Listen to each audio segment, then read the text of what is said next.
हमारे भारत के इतिहास में बहुत ही श्रवण राजा महाराजा रहे हैं, है ना? और आप सभी को लगता होगा कि बधिर राजा महाराजा तो हो ही नहीं सकते।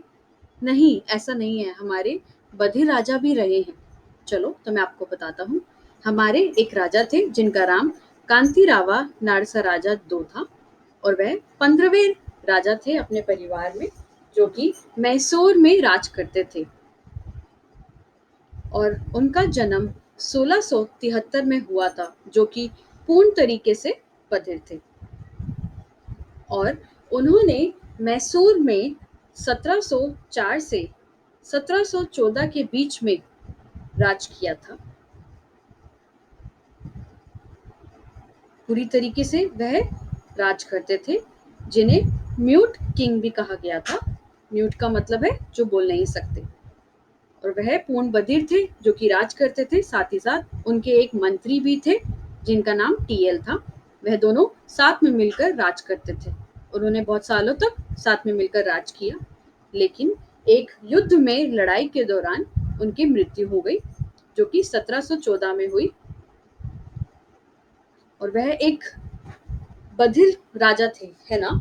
तो जब वो वहां पे राज करते थे, क्या पता सांकेतिक भाषा का भी इस्तेमाल किया करते हो।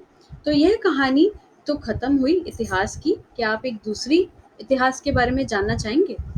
सुनो सुनो। अरे हाँ, क्या लगता है आपको, ये सभी लोग श्रवण हैं? नहीं, यह सभी लोग बधिर व्यक्ति हैं और इन्होंने अपने खुद के विद्यालय स्थापित किए थे।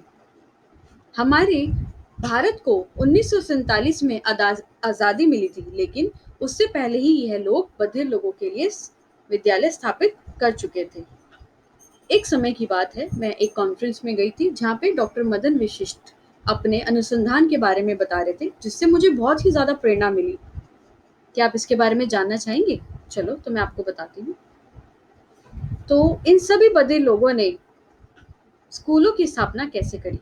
कलकत्ता में एक स्पेशल स्कूल होता था बधिर लोगों के लिए, जो कि एक श्रवण व्यक्ति के द्वारा चलाया जाता था, जो वहाँ के प्रिंसिपल थे। और एक और व्यक्ति थे जिनकी आप फोटो देख सकते हैं, जो वहाँ पे गए थे और उन्होंने देखा कि बधिर बच्चों को कैसे पढ़ा सकते हैं। उन्होंने इस पे सोचा और उन्होंने ये निर्णय लिया कि वह मुंबई जाएंगे और वहाँ पे बच्चों के स्कूलों को देखेंगे। लेकिन वहाँ से वो संतुष्ट ना होकर यूरोप गए और वहाँ पे देखा कि बधिर बच्चों की पढ़ाई कैसे होती है। लेकिन उस समय उन्होंने जहाज से वहां तक ट्रैवल किया और वहां पे वो गए। फिर उन्होंने देखा कि वहां पे बच्चों को कैसे पढ़ाया जाता है, लेकिन वहां से भी वह असंतुष्ट होकर संयुक्त राज्य अमेरिका में गए और वहां पे गैलोडेड यूनिवर्सिटी में उन्होंने जाके देखा कि जहाँ भी बधिर लोगों की संस्कृति, उनकी भाषा, उनकी जागरूकता, सभी चीज को लेकर कैसे पढ़ाया जाता है। जिससे प्रेरणा लेकर उन्होंने सोचा कि वो भारत वापस आएंगे और उसी तरीके से कलकत्ता स्कूल में जो बधिर बच्चों के लिए था, वैसे ही उनको पढ़ाएंगे। वहां से उन्होंने सब कुछ सीखा और वहां पे बधिर बच्चों को पढ़ाया। तो आप ये देख सकते हैं, यह जो 4 महानुभव हैं जिनकी फोटो यहाँ पे है, उन्होंने 1923 से 1939 के बीच बधिर स्कूलों की स्थापना करी।